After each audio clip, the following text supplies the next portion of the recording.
Listen, it's been such a good journey with these real talks. If you have not been here um, before tonight, I just want to point out that we have recorded these, and you can go back and watch them. I think they're on the YouTube. I think they're on the YouTube, which makes me really nervous to think of right now. Let's not. They're on the YouTube. They're on the internet. Do you guys know about the internet? You can just It's search a new thing. search the internet, Destiny Church at Broken Arrow, and you will find us. I mean, so we're on the internet, so you can catch us there for whatever you've missed. The Real Talks have had some form of progression because God is so good. I feel like there's been, I mean, if Destiny is your home and the message that God has been sharing with us, opening our eyes to, and like the revelation through different series, it's building upon itself. I mean, do you have you experienced that? Because I've experienced it. And it's wonderful to see it. The first time that we got together as part of our Real Talks, we talked about what 2020 was kind of like, and that experience, and allowing ourselves to like breathe and say, you know what, that was traumatic, that was hard, but we did it, and God has a purpose, and He uses hard things sometimes in our lives, and here we are. And then the time after that, am I right? I'm not missing. The time after that was when Jonathan joined us to talk about our original condition as women. And it was incredible. Like, I sat right here, and he sat right there, and Maddie sat right here, and we like blah, blah, blah, blah, blah, blah, blah, blah, blah. And then it was like his turn to talk. And he went off, like, right? Maddie didn't even know how to summarize it. She just goes, yeah, that was good. Guys, it was so good. I legitimately, I pray that God leads you whenever the time is right for you, right? Because, you know, the world, there's a lot of information out there, right? But if you ever have a moment, you know, that you're driving and it's a little bit of this, whatever, just put it on. We ramble a bunch, and by we, I mean me. I ramble a bunch, but the minutes that Jonathan got to talk, like, you're going to want to hit, like, rewind and listen again. I've been doing that because it was that good. And it was specifically for us. And it builds upon all of these things that we're talking about, because Real Talks comes specifically from wondering and knowing, like, where, you know, the practices. What did Jesus do in His lifetime, right? Like, what are not only the things that He spoke, the sermons that He taught, the, you know, little fact that He died on the cross for us and, you know, came back to life, but also how He lived, right? Those practices. And then we've asked ourselves how He related to women. What were His interactions with women? And out of this, a lot of richness has come out in seeing, like, the things that He did. So you're probably wondering about the people that are right here, and the conversation today is an invitation to wellness, right? An invitation to wellness. That's kind of like our Real Talk subject of today. So I've asked my friends Justine and Hannah to join me on this, and I'm going to ask them to tell a little bit about themselves and, you know, what wellness kind of looks like from your perspective. Was that unscripted? No, that's part of it, right? No, that's fine. We're prepared for this. I didn't think about my intro, so I didn't think through this. No, my name is Hannah. For those who don't know me, I'm married to Pastor Isaiah. We have a little boy named Damien. He's almost 2. Lost track of the months, but I can't believe it's almost been 2 years. He's coming for you. He's coming for your class. Yes. That's it about me. No, I'm just kidding. No, honestly, like when we talked about, okay, we're gonna do a gathering on wellness. Hannah, would you like to be up there? I was like, well, sure. I don't know what I'll say, except for the fact that I don't know what I'll tell everybody, that I'm not really sure if I have anything to say to people, because I feel like I'm still kind of on this journey of wellness. What is wellness? What's the definition of wellness? How can one teach on how to achieve wellness? How do you, like, all of a sudden I like started burdening myself with, I don't have all the answers. And then I realized, like, through conversation with people, isn't that what we all do? We all are searching for this answer of what is wellness. We're all on this journey. We what is a balanced life, if you will. And so I am on this journey, which I hope that you guys are on this journey with me, so I'm not the only one lost and confused. But yeah, we're in a season of transition, of waiting, which is weird that you can have both of those things at the same time, which was my confusion on wellness and everything. And I think right now our current life is we're moving on Friday to a new home. That's exciting. We didn't plan that, but don't get stuck in this real estate market because they'll get you.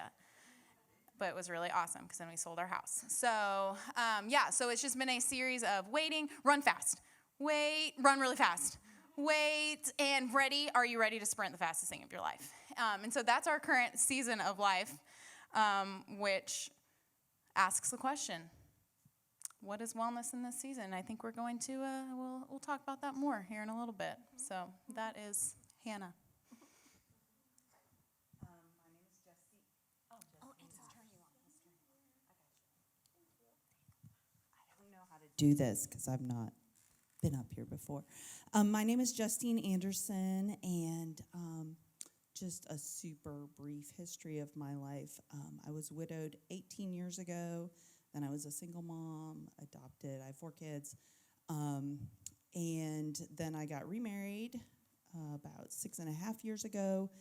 And I homeschooled my kids. And I'm in the season of life where I'm finishing that. My daughter, Lily, is here, and she's a senior. She'll graduate next year. And then I have 2 kids with Down syndrome. And they're home all the time now because it's a pandemic.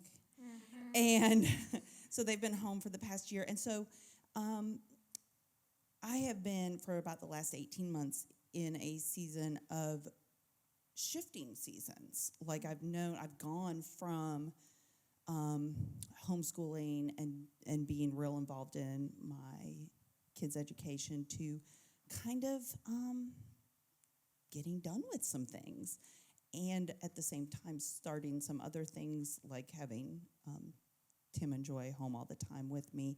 But that's freed up some other time. And so it's been a real, like Hannah said, she's in transition, younger person transition. I'm in older person transition. And what does wellness look like to me in this season? And when I was thinking about it, amongst other things that we'll continue talking about it. For me, it looks like peace. Peace, but there are a lot of factors that go into that peace. And we'll talk about some of those. Yeah. So I think a lot of us maybe have a picture that we just need to maybe address, and maybe this is the time, right? I personally feel that a lot of times we equate wellness with not sick, right? And so, well, I'm not sick. I can totally show up. I can totally keep going, right? Because I'm not sick. So if that's you, I think we have that in common. I think legitimately maybe it's just every adult, because I think adults know these consequences to not showing up because you're sick, right? And so we constantly think, oh, well, if I'm not sick, then I'm well. I'm well enough to show up. Maybe that we don't have much of a choice sometimes, whether it's the kids or the job or whatever it is that you oversee, that you take care of in life, you just continue to show up even if you're not feeling your best. And something that I think we've realized is that there seems to be a wellness line that I don't think we address much, right? Like sometimes it's not that I'm sick, right? But maybe I'm just slightly below the wellness line. And in that process, sometimes you'll have people like my dear husband who's smart and is really good at taking care of himself. I laughed so hard on Sunday when speaking on my motherhood, I guess. He was like, she just feeds herself last. And he was like, I never do that. I have to eat first. The kids know it, I have to eat first. If I don't eat, no one gets to eat. And I was just like sitting at the front thinking, I just didn't know he was going to get that honest out there.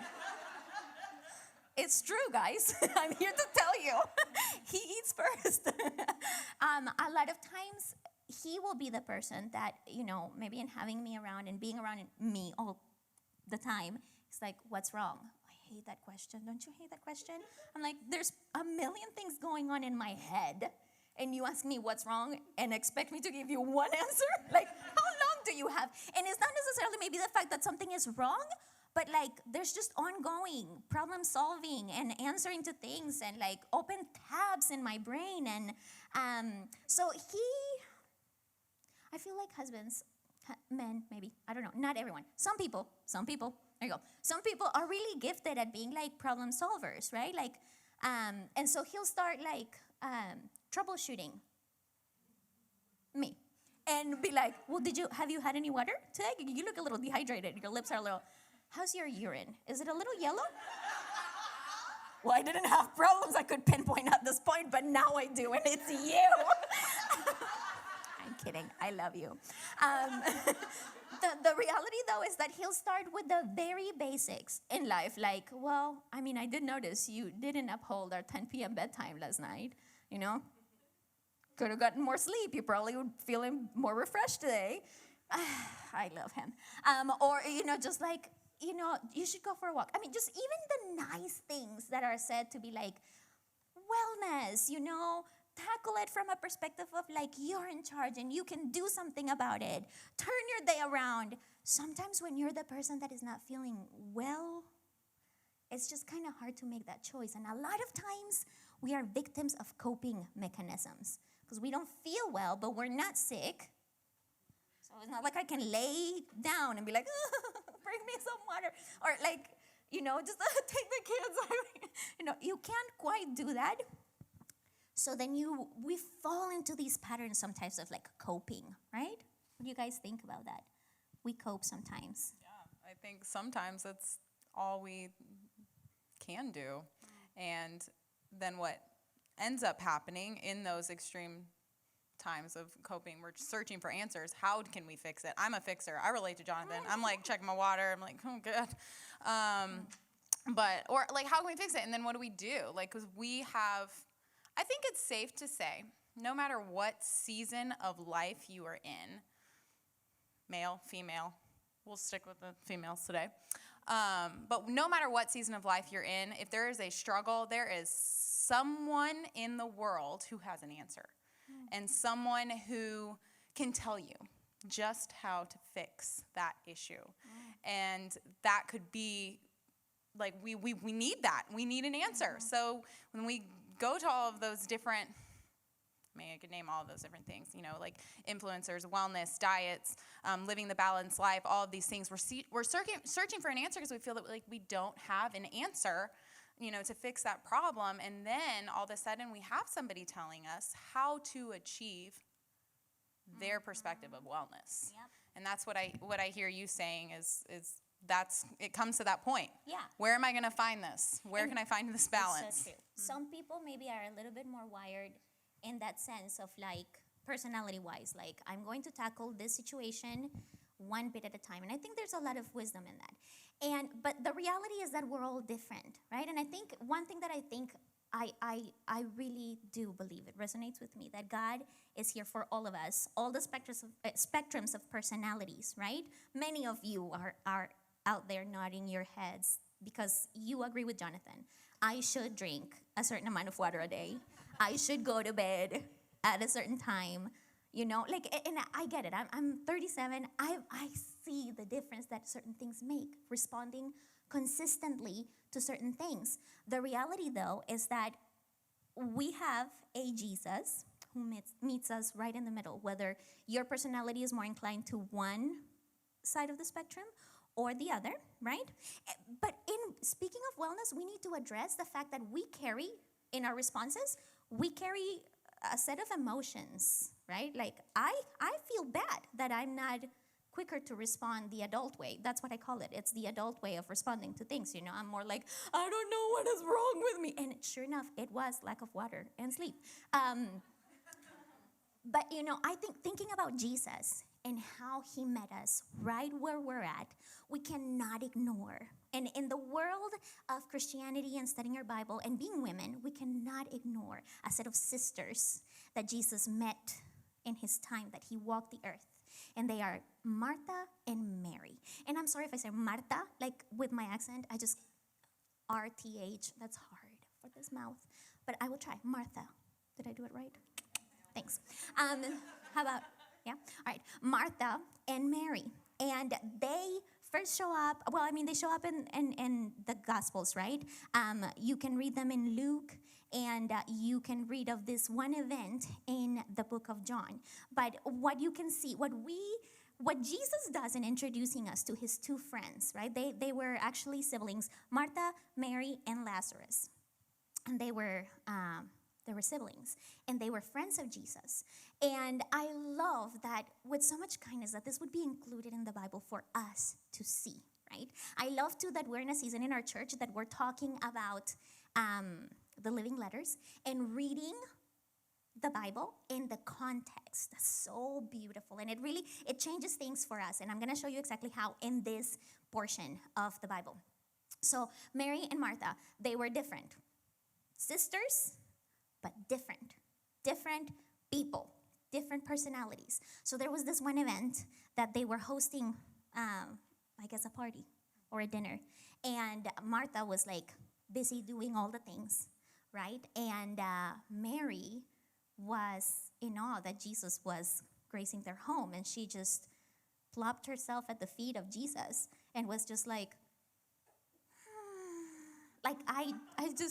I relate so much to Mary.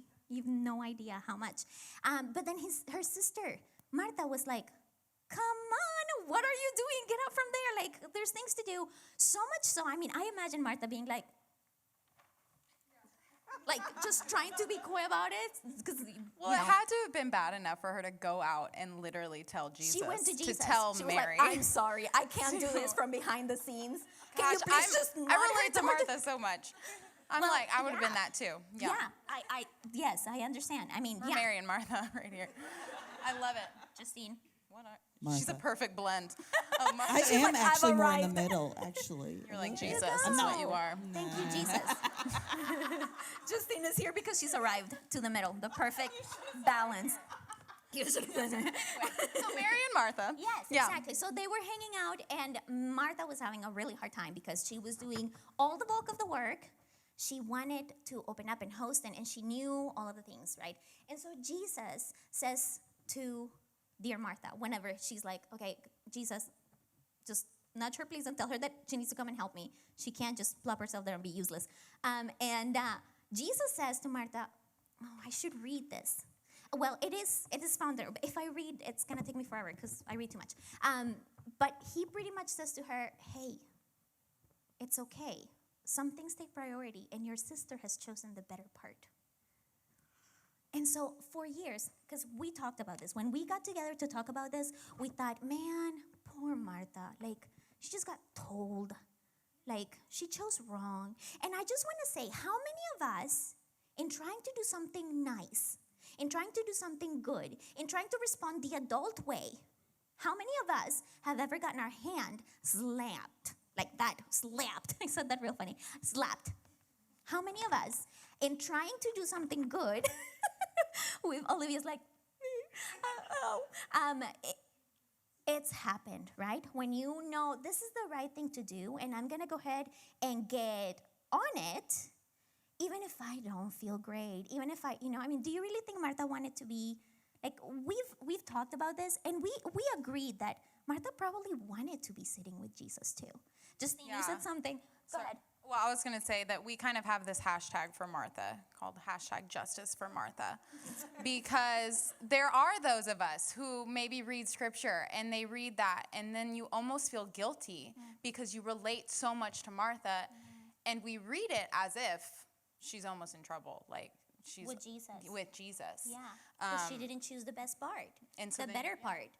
And the thing in reading scripture and knowing context is that the one that was actually in trouble was Mary, because, guys, it's not a story about women in our day and age. Like, Martha was doing the thing that was socially acceptable to do for women. Women were not, if there was a meal being served, it was not women and men and children and everyone welcome at the table. The men ate, the women ate elsewhere, apart. They were not invited. They were not invited. So we realized with tears that perhaps, no, in fact, what we know of the character of God is that what Jesus was saying to Martha is, you have permission. You have permission to come out from behind the scenes, to come out from all the serving where your approval, where your labor comes to define, because you're meeting your role. You're doing your part to in this social environment, in this social experiment. You are playing your role and you're doing it fine. But there's another part that God invites you to. God invites you, and it's actually the better part. The better part about serving me is coming and taking from me. Hannah, you said something powerful when we were together. You said he wanted to feed her first. It's not that he was ignoring the fact that there were things to be done, but that he knew that what she needed to do her part, to play her part, was to be near him, right? In fact, in some verses in Luke, we find and we see there that women were following Jesus. You know what they were doing? They were supporting his ministry. They were financially supporting their ministry. And this is mind-boggling because, again, we may think it was independent women like we see today, career woman, she got a degree from Harvard, or she's just a girl boss, No, they were not allowed to have an inheritance. It was so different. The oppression over women was so real. And Jesus came and he embraced us and taught us. And he met us right where we are, where we were, where we are, where they were. There's another story, and this one is in John. And it's the same two sisters. What happens is that Lazarus got sick. And he actually died.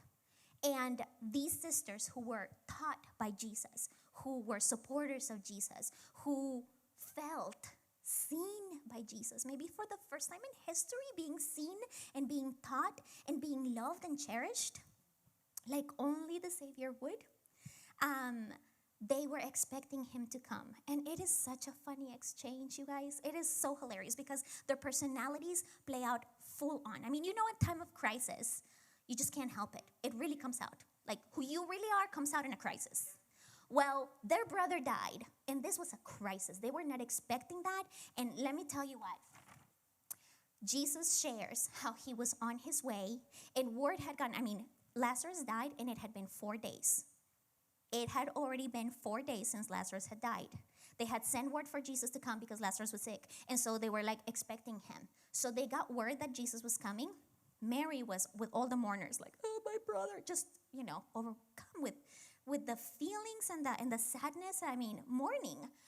Her sister Martha heard that Jesus was coming, and she knew she was going to need to have a word with him, and she just, got her shoes, got her stuff, probably washed her face, and headed out to meet him. She was going to meet Jesus on his way. And the words that Martha exchanged with Jesus, they're right there in the book of John. And you can read them. And I encourage you to read them. I encourage you to pray, and I encourage you to read them. Because she said to Jesus, Lord, where have you been? He died 4 days ago. Actually, I have to read that part. Because it's just so good. So it says, on his arrival, John 11. Verse 17, actually, verse 20, it says, when Martha heard that Jesus was coming, she went out to meet him. But Mary stayed home. She had no strength.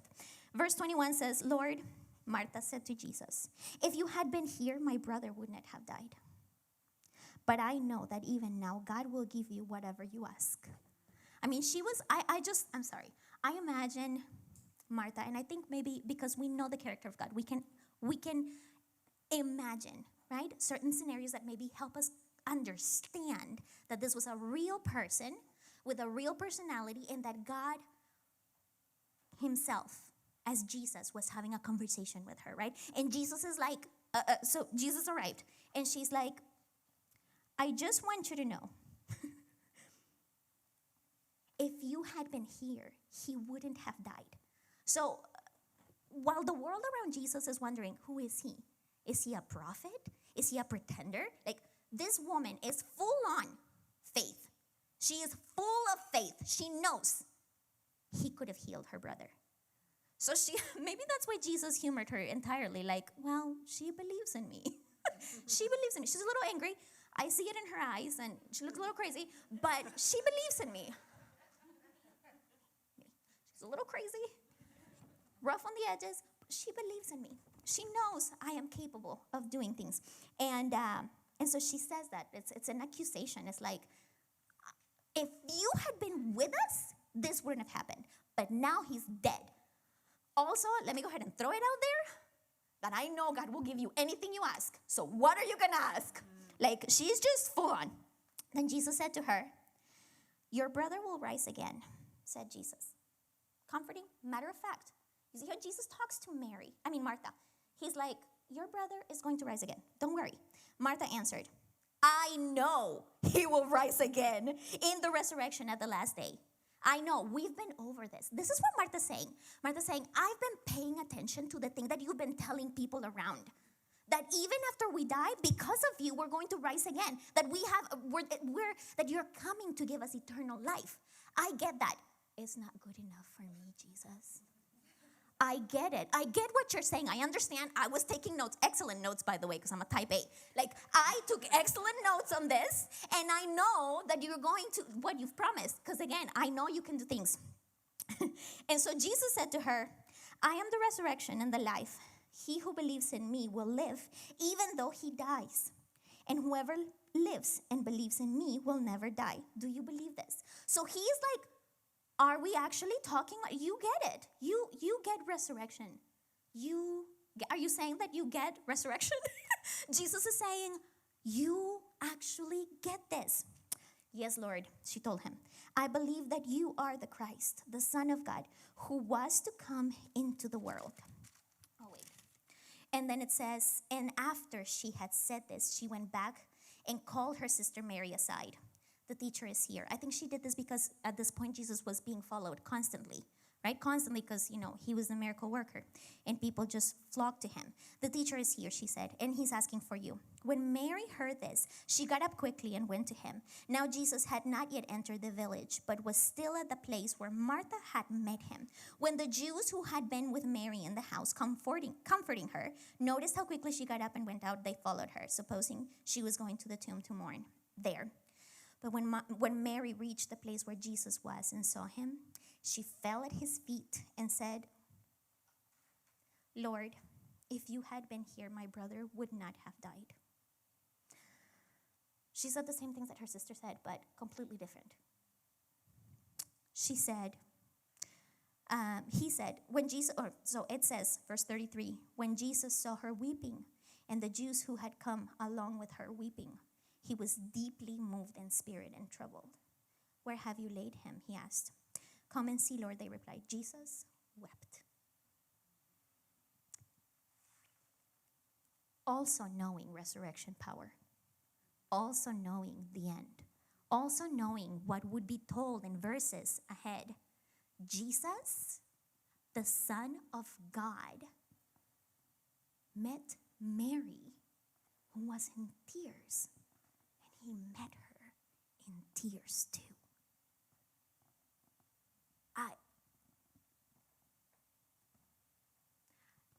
The part that is amazing and that should amaze us, that should amaze you, my sweet dear friend, my friends, right?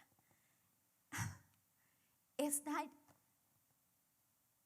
he knows the end of the story, but he meets us each where we're at. Like, in the world of church, right? You've been maybe given a choice or two choices. Are you a Mary or are you Martha? Maybe your mom told you that. Maybe your grandma told you that. Maybe, in fact, your family takes pride in all being like Marthas. Maybe we are just people who get things done, and we take pride on that. And like, maybe in that pride that you take upon things, you also wonder, like like me, you know. I'm grateful for this heart that feels a lot, but I won't lie to you. I know I'm too much.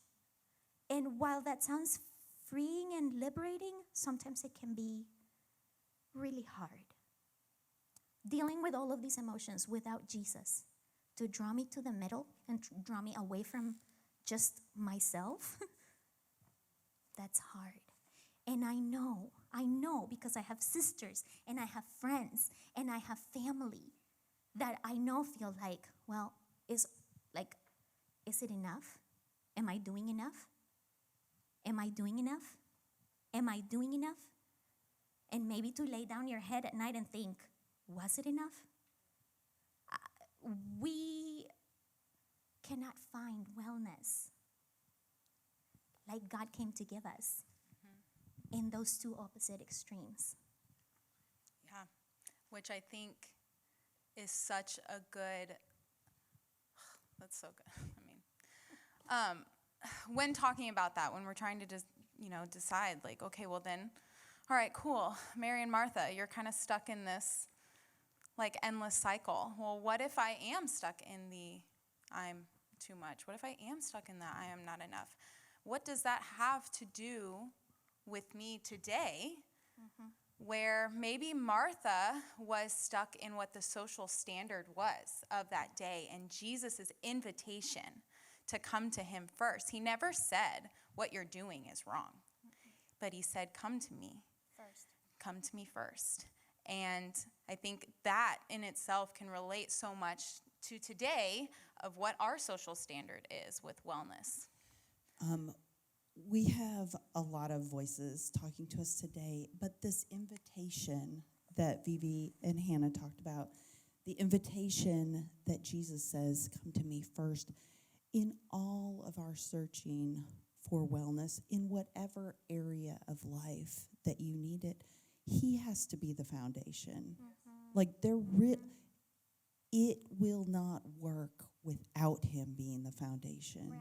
It's not enough to have your exercise routine, have your nutrition figured out, have your, whatever, sleeping or meditating or yoga or any of the things. It's not enough. And it's not that we are not enough. Well, it is that we're not enough. It's exactly that we're not enough. We are not enough without him. We have to turn to him for the foundation of that. We're all super familiar with Philippians 4:13. I can do all things through Christ who strengthens me, right? It's excellent. Okay, I'm going to just go up a couple verses and read a couple more verses of that passage. I'm going to start in verse 10. This is Paul writing, "How I praise the Lord that you are concerned about me again. I know you have always been concerned for me, but you didn't have the chance to help me. Not that I was ever in need, for I have learned how to be content with whatever I have. I know how to live on almost nothing or with everything. I have learned the secret of living in every situation, whether it is with a full stomach or with empty, with plenty or little, for I can do all things through him who strengthens me." And then it goes on, and I won't continue reading. That verse in context, in church, we're learning how to read the living letters, right? Philippians is one of the epistles. Pastor Jonathan is teaching us how to read those. He's talked a lot about context. He's talked a lot about reading the whole thing. I made the mistake tonight while I was making dinner. I actually put on my audio Bible, and I listened to all of Philippians, and it kind of made me really excited. And I was like, I don't think there's time to talk about all this. But the point is, Paul actually is writing this from prison. He actually was in prison. And the I can do all things through Christ who strengthens me, that is about what he said right before. I know how to be hungry. I know how to be full.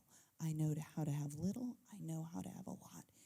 It's not a rah-rah verse. It is the Lord provides strength for me in my moment, in my situation, just like how the Lord came and met Mary and Martha in their moment of extreme grief and extreme need, and he met them individually according to their personalities, and met that need. And that's where the view we need to take with our wellness is all of it needs to go back and rely on him, every bit.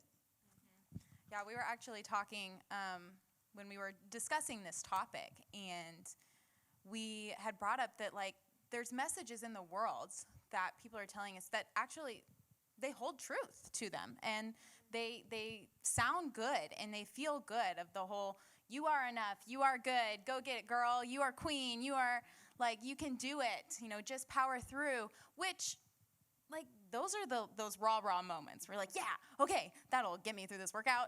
That'll work really good. But what we came to realize, I think we all had this moment where we stared at each other and we were like, but they're missing the one thing, and that is Jesus. And today I was doing a workout video, and it was probably because I had these conversations. We knew it was coming up tonight, and I, like, almost couldn't even participate because I was in shock that exactly what we were talking about. This wonderful woman was leading the class, and she was, like, cheering us on, and it was awesome, and it was the energy we needed, and it was good, but it was all about me, you can do it, you can do this, use your strength, push through, do it. And okay, that sounds good in a workout, but let's translate that into life. And how often do we hear that of, like, what is good for you? Why don't you take some self-care? Why don't you just work harder? Why don't you do more? Why don't you do less? You are enough.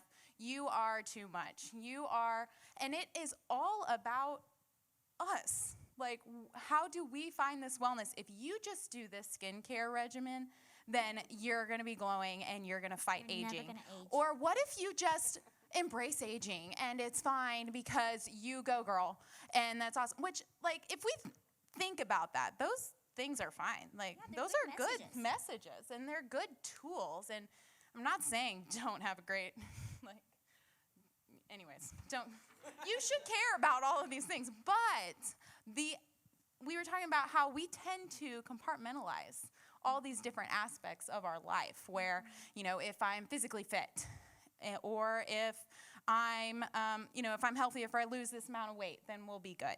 Or if I can just balance my life and end my day completing my tasks, then I will have a well-balanced life, or I have achieved wellness. And Or if I read enough, or if I if my read enough, house is do all these tidy. things.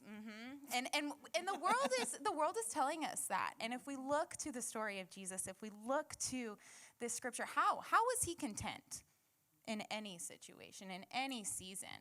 It's only One through thing, Christ. it's only through Jesus. Christ. Jesus is that missing thing that the world is saying to us. So you had a great example of a house plant, which I would Yes. love to share. And I love it because, like, I think we talked about plants like the first week, and it's springtime. definitely The spring, plants, it's yeah. just resonating with us. We But all have green I'd in love the to head. hear your metaphor of what. Okay, I can't take credit for this. I'm reading the Bible study handbook, and it's really good. And they had this. Okay, so have we all started becoming plant moms in this pandemic? Yes, me. Okay, so Vivi was telling me about her new plants that she got this weekend.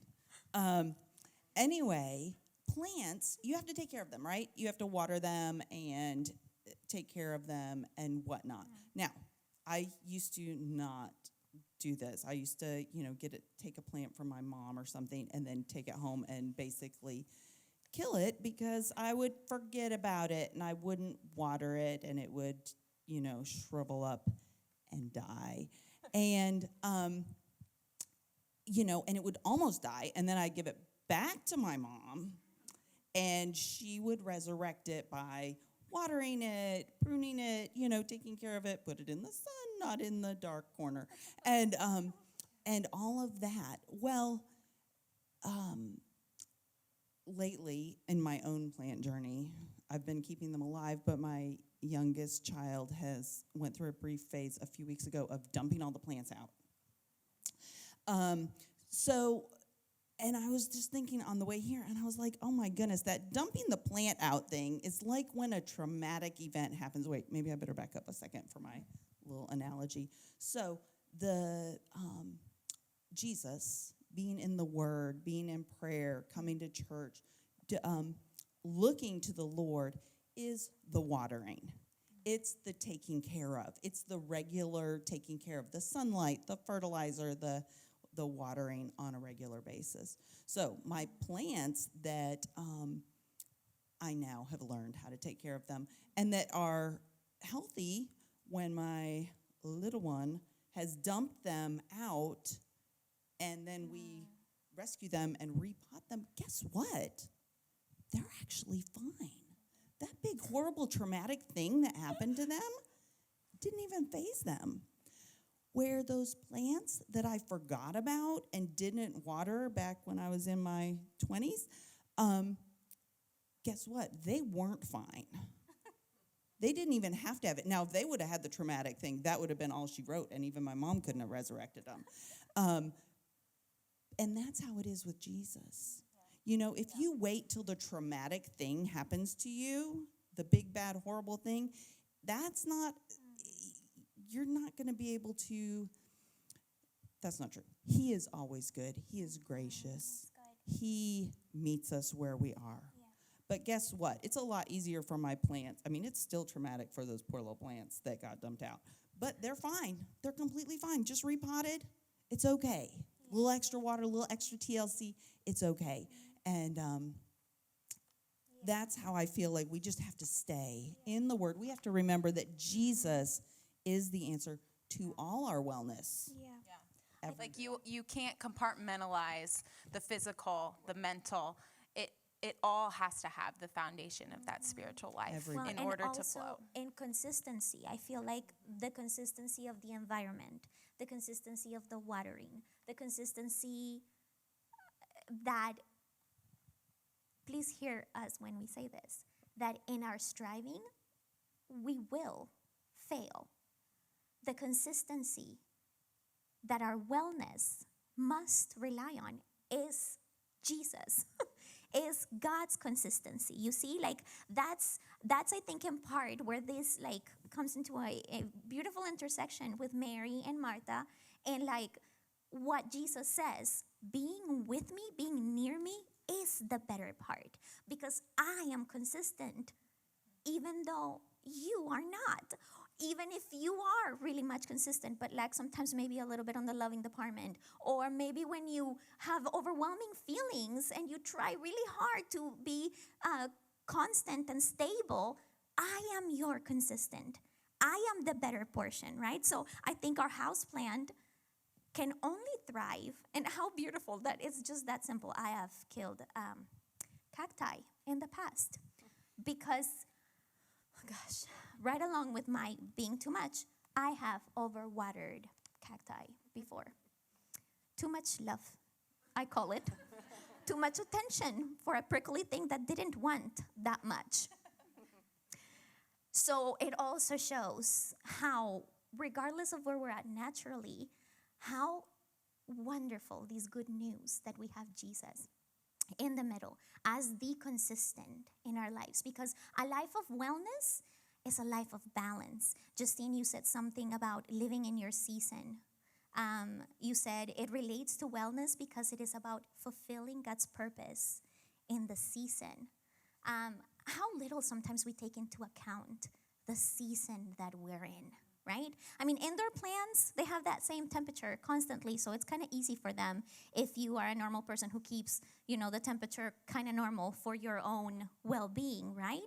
But we must do life differently in different seasons. In the winter, your routines are completely different than they are in the summer, right?